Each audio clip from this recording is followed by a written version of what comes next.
संजय जी, मुद्दा तो कांग्रेस पार्टी ने ही दिया है बीजेपी को, राहुल गांधी जी के बयान से ही मुद्दा मिला है इन्हें।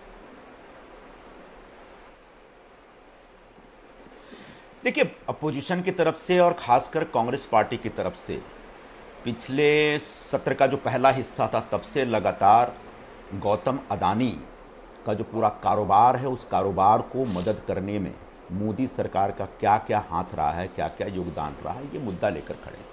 राहुल गांधी जी ने एक ज़बरदस्त स्पीच दिया था लोकसभा में जिसमें कैसे गौतम अडानी की कंपनियों का ज़बरदस्त विकास हुआ है और बड़ा असामान्य तरीके से हुआ है। कैसे एक व्यक्ति कुछ 7-8 साल पहले पूरे दुनिया में 609वें नंबर का अमीर व्यक्ति था और मोदी सरकार आने के बाद वो पूरी दुनिया का दूसरे नंबर का अमीर व्यक्ति बन जाता है। क्या ये सामान्य घटना है या क्रॉनिक कैपिटलिज्म का ये की उपज है?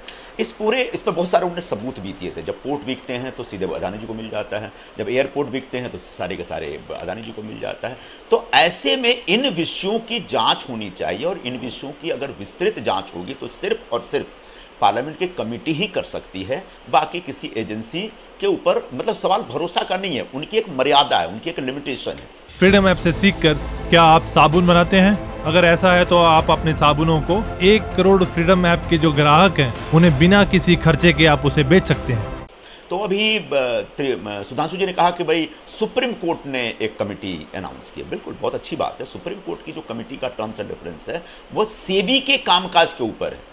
गौतम अडानी के धंधे में जो एक अप्रत्याशित ढंग से जो उछाल आया है और जिसमें बहुत सारी बातें निकल के आ रही हैं कि बड़े पैमाने पर उसमें मनी लॉन्ड्रिंग का केस दिख रहा है, बड़े पैमाने पर ऑफशोर कंपनियों के जरिए जो शेयर मार्केट में जो एक मैनिपुलेशन हुआ है जिसकी वजह से उनके शेयर के प्राइसेस बढ़े हैं, वो सारी चीज़ों की जांच ये नहीं कर पाएंगे, ये कमेटी नहीं कर पाएगी। इस पूरे प्रकरण की जांच सिर्फ जेपीसी करता है। और इस मांग को लेकर जब कांग्रेस पार्टी लड़ाई लड़ रही थी तब उनको राहुल गांधी जी के स्पीच की याद आई और राहुल गांधी जी के स्पीच को लेकर के जो उनने अपने इंटरव्यू के दरमियान जो लंदन में कहा उसके ऊपर सवाल उठा रहे कि कोई राहुल गांधी जी ने कोई इतना बड़ा आपत्तिजनक कोई विषय नहीं रख दिया था। अब हमारे देश में एक परंपरा रही है कि जो अपोजिशन के लोग हैं जब वो विदेशों में जाते हैं तो देश में क्या चल रहा है उसको रिफ्लेक्ट करते हैं स्थानीय लोगों से बातचीत या फिर स्थानीय पत्रकारों से बातचीत में या स्थानीय सभाओं में या टाउन हॉल में, इस तरह का एक रिफ्लेक्शन होता है। बिल्कुल, मोदी जी भी जब गए हैं तो चाहे चाइना हो या अमेरिका हो या कनाडा हो या साउथ कोरिया हो या दोहा हो, इन जगहों पर नरेंद्र मोदी जी प्रधानमंत्री जी ने कई बार इस तरह की बातें कही हैं कि देखो पहले की जो सरकारें थी वो देश में गंदगी फैला रही थी और हमने उस गंदगी को साफ कर दिया। पहले की सरकारें जो सिर्फ कानून बनाने की बात करती थी, मैं कानून को रिपील कर रहा हूँ, पहले की सरकारें जब थी तो लोगों को ऐसा लगता था कि पता नहीं कौन से देश में हम पैदा हो गए, कौन से पिछले जन्म का कुकर्म किया था, पाप किया था जिसकी सजा हमको मिली। तो ये भी तो कहीं ना कहीं देश का अपमान था। अगर ये देश का अपमान नहीं था तो राहुल गांधी जी ने अगर आज कहा है कि मैं लोकसभा में संजय जी, जो बातें आपने कही बिल्कुल ठीक हैं और विवाद इस बात पर हुआ भी नहीं। दरअसल ये भारत में लोकतंत्र खत्म हो रहा है, भारत की संस्थाओं पर आरएसएस ने कब्जा कर लिया है। ये कोई राहुल गांधी पहली बार उन्होंने विदेश में कहा, ये बात ऐसी नहीं है। ये तो वो भारत में कई बार कह चुके हैं, ये बात उन्होंने बाहर भी कही। इस पर विवाद नहीं है। विवाद उनके उस वक्तव्य पर है जिसमें उन्होंने ये कहा कि भारत में लोकतंत्र विलुप्त हो गया है और दिक्कत इस बात की है कि जो दुनिया में लोकतंत्र के रखवाले हैं, और फिर उन्होंने नाम लिया अमेरिका और यूरोप, वो इस पर खामोश हैं, कुछ नहीं कह रहे हैं।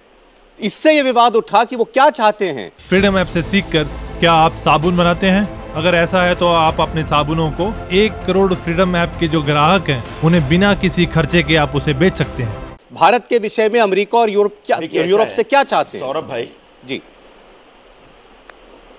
सौरभ भाई ऐसा है सौरभ भाई कि पूरी दुनिया की जो 1/3 पॉपुलेशन है ना वो हिंदुस्तान और चाइना में रहती है। चाइना में लोकतंत्र है नहीं।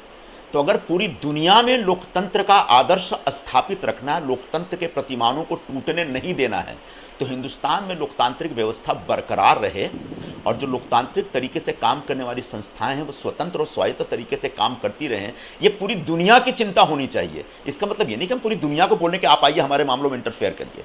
हाँ, यूरोप और अमेरिका जैसे देश जो कि लोकतंत्र का एक तरह से बहुत बड़े झंडाबरदार माने जाते हैं, जहां पर सिविल लिबर्टी और फ्रीडम ऑफ स्पीच के लिए बहुत जोर दिया जाता है, जहां पर एक जुडिशियल जो वो है फ्रीडम है जबरदस्त तरीके से है, तो उन देशों को कहीं ना कहीं हिंदुस्तान में क्या हो रहा है इसकी तरफ नजर रखनी चाहिए। इसका मतलब ये तो नहीं कि आइए आप हमारे मामले में दखल दीजिए। आप कह रहे हैं कि उन्होंने इन देशों से इंटरफेयर करने के लिए नहीं कहा, लेकिन वे चाहते हैं कि वो ये देश कंसर्न रहे। नहीं।